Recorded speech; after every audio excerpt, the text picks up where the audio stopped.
Assalamualaikum warahmatullahi wabarakatuh.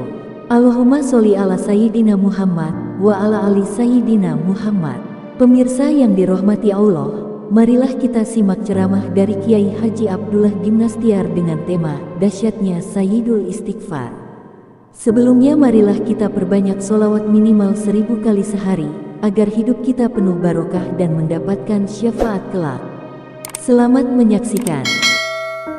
Nah, sekarang ada istighfar yang paling dahsyat, yang kalau dibaca pagi, meninggal sebelum malam, sore, dijamin masuk surga kalau dibacanya dengan yakin. Ini dahsyat hadirin. Dibaca malam, meninggal sebelum pagi, kalau dibaca dengan yakin akan bisa masuk surga. Bisa hadis lengkapnya bisa dibacakan, Ustaz? Cek. Ada? Jadi, alhamdulillah. Bismillahirrahmanirrahim. An Syadad ibn Ausin radhiyallahu anhu anin Nabi sallallahu alaihi wasallam Sayyidul istighfari ayyakula Allahumma anta rabbi la ilaha illa anta khalaqtani wa ana abduka wa ana ala ahdika wa wa'dika mastata'tu a'udhu bika min syarri ma suna'tu abu'u laka bi ni'matika alayya wa abu'u bi dhanbi faghfir li innahu la yaghfirud dhunuba illa anta. Qala wa man qalaha minan nahari muqinan biha famata min yaumihi qabla an yumsiya fahuwa min ahlil jannah wa man qalaha minal laili wa huwa muqinun biha famata qabla an yusbiha fahuwa min ahlil jannah. Rawahul Bukhari. Itu muttafaqun alaih, ya. Barang siapa yang mengucapkannya di waktu siang dengan penuh keyakinan lalu meninggal pada hari itu sebelum waktu gelap, maka dia termasuk penghuni surga. Dan barang siapa yang bacanya di waktu malam dengan penuh keyakinan lalu meninggal sebelum masuk waktu pagi, dia termasuk ahlul jannah. Muttafaqun alaih. Ini serius hadirin. Banyak yang hafal belum tahu arti, banyak yang tahu arti belum tentu yakin. Kita coba sekarang, ya, kita mantapkan keyakinan. Sudah hafal belum? Sahel. Oh, belum, ya. Hampir aja nyeletuk. Kamana wae. Punya dosa tidak? Sedikit atau banyak? Banyak atau banyak sekali? Banyak sekali atau luar biasa banyaknya? Ingin diampuni Allah? Sudah tahu Sayyidul Istighfar? Nah, itulah nasib, ya. Aneh kan? Harusnya yang kita cari, karena yang mengancam kita adalah dosa kita, yang kita cari apa nih caranya kita diampuni Allah. Kalau tadi kita bahas dari hadis itu sahih yang tadi hayyin layyin wadib itu, ya, dari Imam Tirmizi, untuk tidak tersentuh api neraka, yang ini bisa masuk surga nih. Allahumma anta rabbi la ilaha illa anta khalaqtani wa ana abduka wa ana ala ahdika wa wa'dika mastata'tu a'udzu bika sebentar, ya benar, ya, mastata'tu a'udzu bika min syarri ma sana'tu abu'u laka bi ni'matika alayya wa abu'u bi dhanbi faghfirli fa innahu la yaghfirud dhunuba illa anta. Artinya, ya, ini kita bagi-bagi nih, ada 6. Yang pertama, Allahumma anta rabbi, ya Allah, engkaulah Rabbku. Rabb itu yang menciptakan, yang mengurus, yang mengelola diri kita, Rabb. Jadi benar-benar Allahumma anta rabbi la ilaha illa anta. Ini tauhid nih. Pertama, kita yakini Allah Rabb kita. Yang kedua, tiada ilah, tiada yang berhak disembah, tiada sembahan kita selain anta, engkau. Khalaqtani, engkaulah yang menciptakan diriku. Aduh, ini luar biasa nih hadirin. Jadi yang pembukaannya saja sudah menakjubkan, ya. Pengakuan Allah Rabb kita, mentauhidkan tidak ada Tuhan kita selain Allah, dan yakin bahwa kita ini ciptaan Allah. Berarti kita ini milik dalam genggaman Allah. Wa ana abduka. Nah, ini juga pengakuan saya ini hambamu. Tadi Allah sebagai Tuhan kita, penegasan kita tuh ciptaan Allah dan kita tuh hambanya Allah. Aduh, ini kalau masuk sampai ke sumsum hati kita, keyakinan Allah Rabb semesta alam, kita ciptaannya, dan kita tuh makhluk yang jadi hambanya, harusnya kita bangga jadi hamba Allah. Karena sebagian itu hamba uang, hamba jabatan, hamba popularitas, hamba penampilan, hamba nafsu, hamba cinta, ada hamba suami, hamba istri. Itu kan gak ada apa-apanya, benar? Sedang kita hamba Allah subhanahu wa ta'ala, Rabb semesta alam ini. Keren banget tadi. Keren gak sih? Tapi kurang keren kayaknya kita. Posisi kita keren sekali ini. Sayang lah, pembantu raja aja, pembantu presiden aja merasa keren, padahal presiden pasti mati semuanya.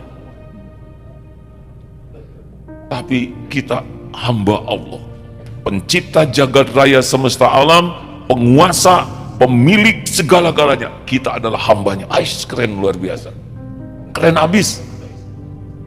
Sayang, orang lebih kagum kepada yang jadi hamba uang. Tidak ada yang mengagumkan di antara manusia kecuali manusia yang benar-benar jadi hamba Allah. Orang punya pangkat, punya kekayaan, itu Allah yang ngasih. Kalau dia jadi hamba Allah baru keren. Kalau dia jadi hamba dunia, kebalik-balik. Gini kan, Allah Rabb semesta alam, Tuhan kita, khalaqtani wa ana abduka, saya ini hamba Allah, dan dunia huwallazi khalaqalakum ma fil ardi jami'a. Allah menciptakan dunia berikut isinya pelayan kita dalam mengabdi ke Allah. Nih posisinya, tolong nih jangan ketukar-tukar. Siapa Tuhan kita? Kita sebagai apa? Hamba Allah. Dunia pelayan kita. Coba itu. Uang itu pelayan kita dalam mengabdi ke Allah. Sedekah nanti itu ya, kita bisa lihat pelayan uang, hamba uang atau hamba Allah. Kalau hamba uang mana mikir 100.000 atau 1.000, akhirnya 100.000 lah yang dilipat dimasukkan ke saku, yang 1.000 ke kotak infak. Tiba-tiba ada kakek-kakek itu yang di videonya masih uang 100.000. Wih, keren banget sih kakek, tua nggak kelihatan kaya, sedekahnya 100.000, hebat. Masukin lagi, tepuk lagi, apa kek? Itu teh jatuh dari saku, gitu. Habislah duit dia. Dia lebih takut miskin. Jangan ragu-ragu, hadirin. Nanti saya coba ya, pada waktu pengumpulan wakaf ada peningkatan tidak sesudah ceramah seperti ini ya. Jadi wa ana abduka, saya adalah hambamu. Allahumma anta rabbi la ilaha illa anta khalaqtani wa ana abduka wa ana ala ahdika wa wa'dika mastata'tu. Ya Allah, Engkaulah, aku adalah hambamu, aku menetapi perjanjian untuk taat kepadamu dan janjimu, perjanjian taat dan janji balasanmu. Jadi kita wa ana ala ahdika wa wa'dika mastata'tu, jadi kita menetapi, udah janji nih ke Allah untuk taat dan juga yakin dengan janji balasan Allah atas ketaatan. Jadi kita harusnya nggak boleh ragu tentang janji pahala, janji sorga, janji pertolongan, karena janji Allah itu pasti. Kita akan maksimal taat ke Allah semampu kita. Mastata'tu. Lanjut. Ini pakai password hadirin. Tidak boleh mengeluh ya. Jangan suka menceritakan penderitaan. Wa ana abduka, oh belum, a'udzubika min syarri ma sana'tu. Hamba berlindung kepadamu ya Allah dari keburukanku. Ngaku bahwa yang buruk itu kita. Allah tidak tersentuh oleh perbuatan buruk. Dan kita harus berlindung kepada Allah dari keburukan sifat kita supaya kita tercegah dari perbuatan buruk. dan bagi yang sudah jadi nanti kita minta ampunan. Kan kalau enggak ditolong Allah, kita tuh maunya nafsu, hadirin. Contoh, jujur ya, mana yang enak menurut nafsu? Baca Quran, baca WA. Ini mantap jawabannya. Mana yang disukai nafsu? Tahajud atau tidur? Mana yang disukai nafsu? 1 rakaat baca surat Ar-Rahman atau wal asri? Mana Ramadan? Ini nggak pakai tipuan setan ya. Mau datang ke masjid yang mana? Yang tarawehnya panjang atau ringkas dan seksama? Kalau tidak ditolong Allah, habis kita ini Pak oleh nafsu. Kayak gini-gini nih, kita ngumpul di sini, ini mah pertolongan Allah Pak. Maunya enggak mau ke sini. Ya macet, ya desak-desak, ya susah parkir, ya kebagian di luar. Ini kan jamaah di luar sebagian ya. Tapi kenapa kita bisa ke sini? Allah yang ngasih hidayah taufik. Kepada yang belum menikah, berlindung ke Allah ya, supaya matanya tertib lah. Ketawanya itu pengakuan, tapi saya tidak boleh berburuk sangka ya, hanya karena saudara begitu jadi wetas nyangka. A'udzubika min syarri ma sana'tu abu'u laka bi ni'matika alayya. Hamba mengakui ya, abu'u laka bi ni'matika alayya, hamba mengakui nikmat darimu untukku. Nah ini pun bagian dari yakin bahwa semua keburukan itu kita, tapi semua nikmat itu mutlak milik Allah, dari Allah. Bentuk apapun nikmat itu min fadli Rabbi. Jadi nih seperti sekarang angin berhembus, alhamdulillah, ke Allah itu Pak. Apapun nikmat yang besar, sedang, kecil, halus sampai halus, itu pasti datangnya dari Allah Subhanahu wa taala. Kadang lewat makhluk ya, kadang lewat manusia, lewat binatang, tapi pasti semua nikmat itu datang dari Allah. Dan kita harus akui, bukan dari kita, bukan saya bisa, saya mampu, ini hasil jerih payah saya, ini karena perjuangan saya, ini karena ketekunan saya. Itu tidak boleh. Semua nikmat apapun yang kita miliki itu dari Allah. Bisa mikir, bisa hafal Quran, bisa olahraga, bisa sehat, bisa kuat, bisa pintar, bisa memecahkan masalah, semuanya karunia Allah. Belajarlah untuk menghilang, jangan ngaku-ngaku. Termasuk bisa tahajud. Mas katanya tahajud, alhamdulillah. Sudah hampir 5 tahun saya tahajud. Entah bagaimana jam biologi saya itu, kalau 2:30 bangun.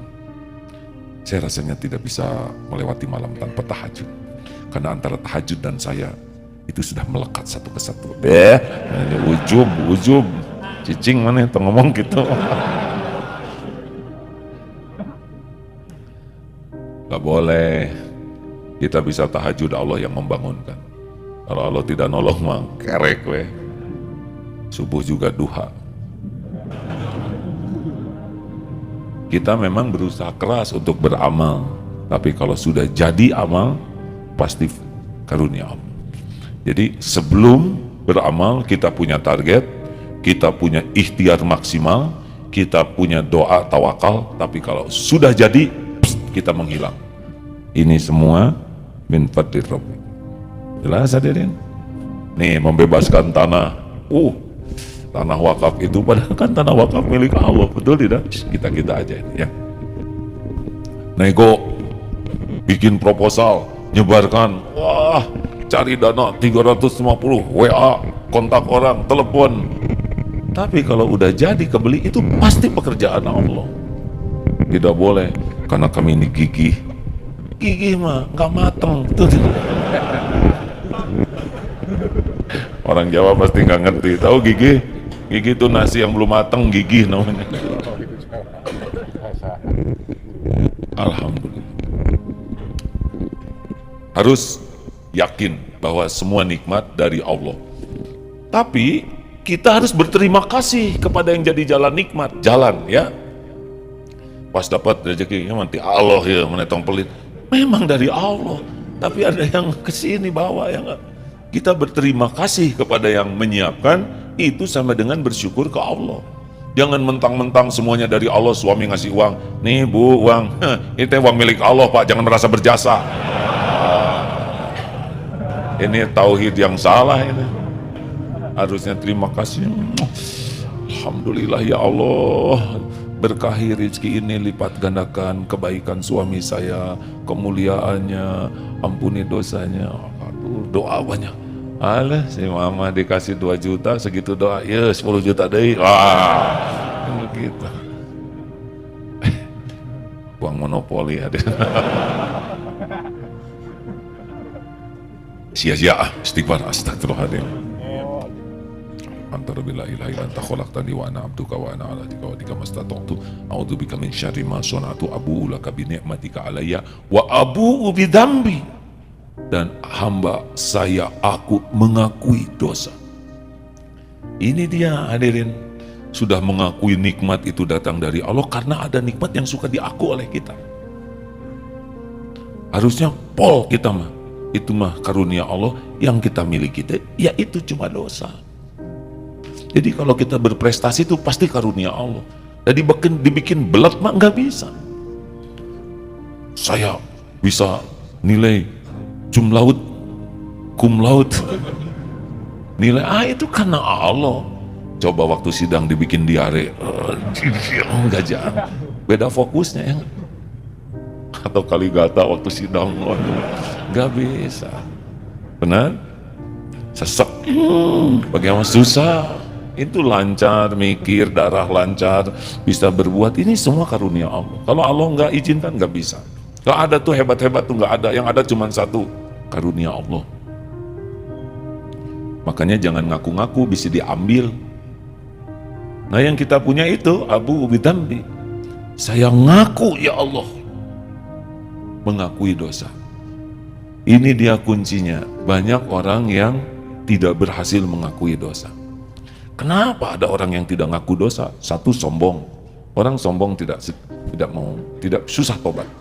Karena dia merasa udah benar, udah baik. Orang yang ujub, salah saya apa? Nah, ciri-cirinya. Salah saya apa? Eta tak salah, nah, tengaku ya. Tersadar. Orang yang sombong, pendengki tidak bisa tobat. Karena dia akan sibuk memikirkan kesalahan orang. Juga orang yang merasa sebagai korban, itu tidak bisa tobat. Saya disakiti suami saya dizolimi istri saya, hantam ya, dua-duanya korban. Ini pasti nggak akur, karena dua-duanya merasa sebagai korban. Padahal rumah tangga babak belur itu harusnya, ini dosa saya, ini kesalahan saya kepala keluarga, saya yang salah. Dan tobat yang baik itu tobat yang membuat bersemangat dalam hidup ini, bukan jadi tidak semangat. Kalau tobatnya benar pasti semangat, karena Allah akan memberikan ketenangan, kan begitu kan? Man lazimal istighfar, siapa yang melazimkan minta ampun, atau waman aksarul istighfar, siapa yang banyak istighfar, ja'alallahu lahu min kulli hamin farajan. Yang pertama, Allah akan berikan ketenangan. Jadi kalau orang tobatnya benar pasti tenang. Wa min kulli doikin makhrajan, Allah akan bimbing, ada jalan keluar apapun masalahnya. Masalah keuangan, finansial, masalah kesehatan, masalah rumah tangga, masalah pekerjaan, semua masalah itu dikuasai oleh Allah sepenuhnya. Nggak ada satupun masalah yang di luar kekuasaan Allah Subhanahu wa Ta'ala. Hakul yakin. Kalau tobat kita benar, hadiahnya tinggal dikasih ide, pertemukan dengan siapa, diatur, tapi biasa cirinya adalah tenang. Makanya kalau orang tobat jadi putus asa, nggak benar dia tobatnya. Harusnya orang tobat itu menjadi bergairah, semangat, dan akan datang pertolongan yang tidak diduga-duga. Karena orang tobat akan dapat kejutan-kejutan dari Allah Subhanahu wa Ta'ala. Tidak harus jalan keluar itu kepikir oleh kita semua, enggak harus. Karena Allah janjikan unpredictable. Wa razaqahu min haitsu la yahtasib. Jadi oleh Allah sengaja ditutup. Alhamdulillah gitu kan. Gak nyangka dia yang datang nagih. Saya sebetulnya mau nagih, tapi saya sudah melihat wajahmu, hati saya jadi prihatin ningsih melihat dirimu. Halal, beres. Betapa mudah bagi Allah, betul? Betul kah hadirin? Makanya jangan pernah putus asa. Akui dosa, tangisi dosa, fokus, jujur. Dosa besar, dosa sedang, dosa kecil, dosa halus, termasuk dosa istighfar kita yang udah tobat tapi dilakukan lagi. Wa abu bidambi faghfirli, maka ampunilah diriku ini, wa innahu la yaghfiru dzunuba illa anta, karena tiada yang bisa mengampuni dosa selain Engkau ya Allah. Ini dahsyat sekali hadirin. Tidak ada nih istighfar yang lebih lengkap, makanya disebut Sayyidul Istighfar, rajanya istighfar. Pantas orang itu masuk surga karena tauhidnya benar, betul? Dia benar-benar meyakini la ilaha illallah. Dia benar-benar meyakini Allah Rabb semesta alam ini. Dan dia yakin saya ini ciptaan Allah, milik Allah, dalam pengurusan Allah. Dan dia yakin saya itu hamba Allah, pencipta, penguasa, penggenggam. Nah, kita nggak ada apa-apanya. Kita cuma hamba yang semenel, kecil. Mau petantang-petenteng apa kan? Dan ngaku bahwa kita bisa selamat dari keburukan itu hanya dengan perlindungan Allah. Ini hebat hadirin. Karena ada yang bingung, gimana saya bisa supaya nahan marah, gimana saya supaya mengendalikan syahwat, gimana saya tidak bikin dosa. Harus minta tolong ke Allah yang menguasai syahwat kita, nafsu kita, amarah kita. Karena ada yang bingung, aduh saya jatuh cinta nih. Jangan bingung, minta kepada pemberi cinta. Siapa? Dicabut cinta mah gampang. Yang tadinya terkenang-kenang wajahnya tiba-tiba nah jadi enak sih atau bisa. Yang lihat mah jadi yang hutan, yang lihat potret mana. Kemarin mah lihat asin aja seperti wajah dia. Sekarang lihat wajah dia seperti asin. Allah yang membulak-balik hati hadirin.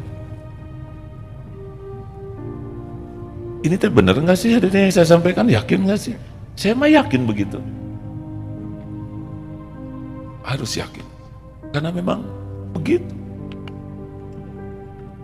Tidak ada yang bisa mengampuni dosa. Kita kan sekarang begini karena Allah nutupin dosa kita. Iya kan? Makanya kalau hadirin sekalian telah hadir bersama kita Ustadz Maulana Yusuf. Ayatnya mainan tuh istighfar Ustadz. Langsung aduh ya Allah, Engkau tahu dosa saya. Engkau tahu. Nah langsung pas ketika kita dipuji, dihormati orang, langsung kita bukan menikmati pujian. Kita lihat apa yang Allah tutupi, apa yang Allah tahu dan tidak diketahui pembawa acara, tidak diketahui oleh jamaah. Pernah suatu saat di desa, di kampung tabligh akbar, hadirin sekalian, inilah ulama kondang yang kita tunggu-tunggu, yang kita nanti-nanti, yang biasa kita lihat hanya di TV, sekarang sudah hadir bersama kita. Al-Mukarram, waduh, kita ini panjang lebar. Mari kita doakan ila arwahi. Allah, salah lagi hadirin. Nggak apa-apa lah, dianggap arwah juga.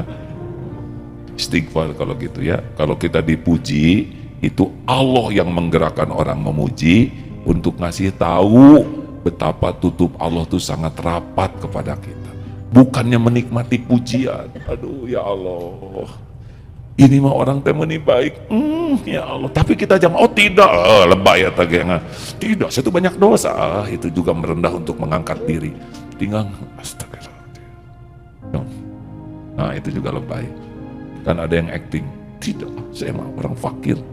Gak usah lebay, tinggal di hati. Ya Allah, ya Allah, astagfirullah. Karena memang begitu kan. Orang memuji kan dengan izin Allah. Kenapa Allah menggerakkan orang memuji? Untuk ngasih tahu kita bahwa kita tuh ditutup rapih, rapat oleh Allah supaya tobat. Jadi kalau ada yang muji mah tobat. Terima kasih hadirin sekalian, sudah jam 9. Kurang kan? Baik, bagaimana cara menghafal? Tidak usah dihafalkan, dibaca saja 40 kali. Allahumma anta rabbi la ilaha illa anta khalaqtani wa ana abduka wa ana ala ahdika wa wa'dika mastata'tu a'udzu bika min syarri ma sana'tu abu'u laka bi ni'matika alayya wa abu'u bi dzambi faghfirli fa innahu la yaghfiru dzunuba illa anta. Coba baca 40 kali, insyaallah oleh Allah nanti dibuat hafal. Saya udah 40 kali kok belum hafal, berarti 40 kali lagi ya. Saya udah 80 belum hafal, 80 kali lagi ya. Insya Allah, Allah kan tahu kita ngapalin, betul? Makanya dinikmati. Allahumma anta rabbi la ilaha illa anta khalaqtani wa ana abduka wa ana ala ahdika wa wa'dika mastata'tu abu'u laka bi ni'matika alayya a'udzu bika min syarri ma sana'tu abu'u laka bi ni'matika alayya wa abu'u bi dzambi faghfirli fa innahu la yaghfiru dzunuba illa anta. Kayak berhadapan gitu. Kayak kita menghadap Allah. Allahumma anta rabbi. Anta itu kan engkau ya.